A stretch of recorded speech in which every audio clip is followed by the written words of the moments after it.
হযরত ওমর একদিন তিনি হেঁটে কোথাও যাচ্ছিলেন।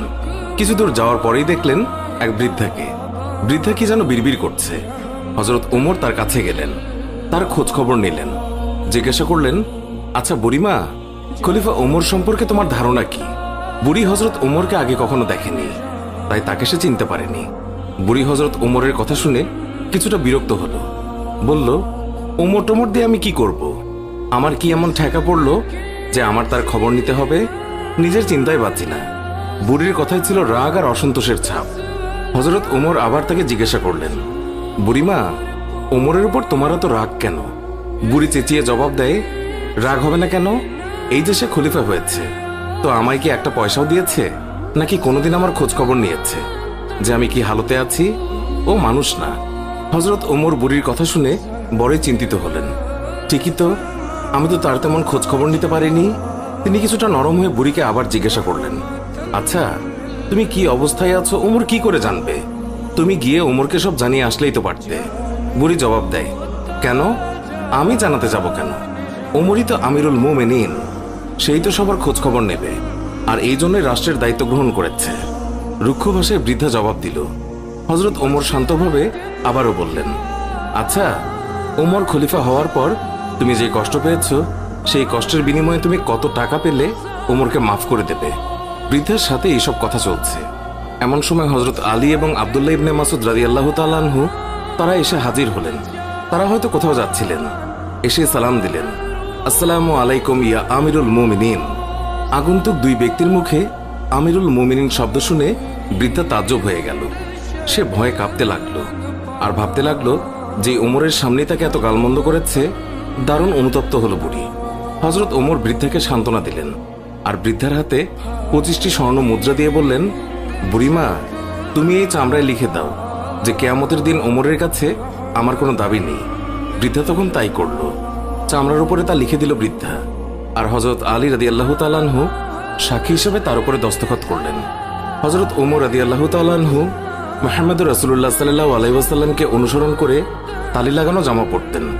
যখন তিনি মুসলমানদের প্রাণকেন্দ্র বায়তুল মুকাদ্দাস জয় করার জন্য বের হচ্ছিলেন, সেই সময় তার পরিহিত জামায় 17টি তালি লাগানো ছিল।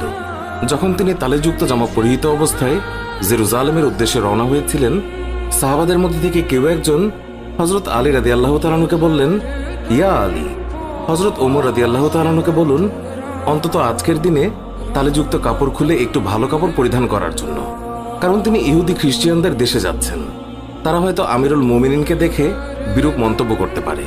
তারা তিরস্কার করে বলতে পারে, মুসলমানগণ খলিফার জন্য একজোড়া ভালো কাপড়ের ব্যবস্থাও করতে পারেনি। আপনি খলিফাকে বুঝিয়ে বলুন। সাহাবাদের পিড়াপিড়িতে হযরত আলী রাদিয়াল্লাহু তাআলা আনহু কথাটি বলার জন্য হযরত ওমরের কাছে গেলেন, কিন্তু এমন কথা বলার সাহসী পেলেন না, কারণ হযরত ওমর রাদিয়াল্লাহু তাআলা আনহু তিনি এমনিতেই গরম। তারপরেও এমন স্পর্শকাতর বিষয়ে মুখটাই বা খুলবেন কিভাবে? অনেক চেষ্টা করলেন, কিন্তু কোনোভাবেই বলতে পারলেন না। ফিরে এলেন সাহাবাদের কাছে, নিজের অপারগতা প্রকাশ করলেন। হযরত আলী রাদিয়াল্লাহু তাআলা আনহু বললেন, আমি যখন বলার জন্য তার কাছে গিয়েছি, তখন আমার কথা বলার শক্তি হারিয়ে ফেলেছি। এবার সাহাবাগণ পরামর্শ করলেন, তাহলে এই কথা খলিফার কাছে কে বলতে পারে? সকলেই খেয়াল পেশ করল, হযরত আয়েশা রাদিয়াল্লাহু তাআলা আনহা এবং হযরত হাফসা রাদিয়াল্লাহু তাআলা আনহা বলতে পারবেন। তারা সকলে মিলে হযরত হাফসা রাদিয়াল্লাহু তাআলা আনহুর কাছে গেলেন।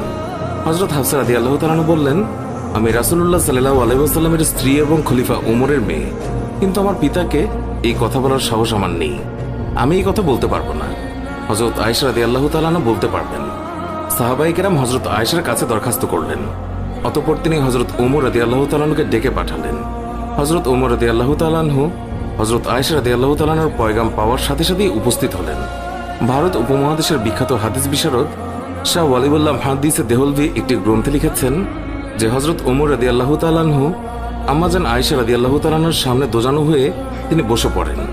আয়েশা রাদিয়াল্লাহু তাআলা আনহা বললেন, আমিরুল মুমিনিন, আপনি যেহেতু খ্রিস্টিয়ানদের রাজ্যে যাচ্ছেন, এই জন্য আপাতত এই তালিযুক্ত জামা পরিবর্তন করে অন্য একটি ভালো জামা পরিধান করুন। আম্মাজান আয়েশা রাদিয়াল্লাহু তাআলা আনহার কথা শেষ হতে না হতেই খলিফাতুল মুমিনিন কেঁদে ফেললেন।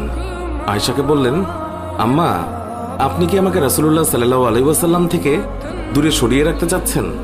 আপনার কি রাসূলের সাথে কাটানো দিনগুলোর কথা মনে নেই, যে দিনের পর দিন নবীজি সাল্লাল্লাহু আলাইহি ওয়াসাল্লাম উপবাস থেকেছেন।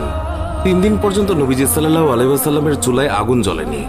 হে আয়েশা, আপনার কি সেই দিনগুলোর কথা মনে নেই যে নবীজি সাল্লাল্লাহু আলাইহি ওয়াসাল্লাম তালেযুক্ত কাপড় পরিধান করেছেন?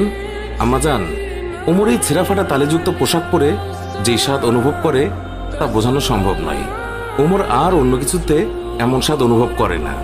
সিরাতের কিতাবসমূহে লিপিবদ্ধ হয়েছে যে খলিফা হযরত ওমর রাদিয়াল্লাহু তাআলা আনহু যখন রাসূলুল্লাহ সাল্লাল্লাহু আলাইহি ওয়াসাল্লামের অসহায়তার কথা আলোচনা করছিলেন, তখন হযরত আয়েশা এবং হাফসা দুইজনেই অঝরে কাঁদছিলেন। অতঃপর খলিফাতুল মুমিনিন হযরত ওমর রাদিয়াল্লাহু তাআলা আনহু তালিযুক্ত কাপড় পরিধান করেই মুসলমানদের প্রাণকেন্দ্র বাইতুল মুকাদ্দাস বিজয় করার জন্য বের হলেন।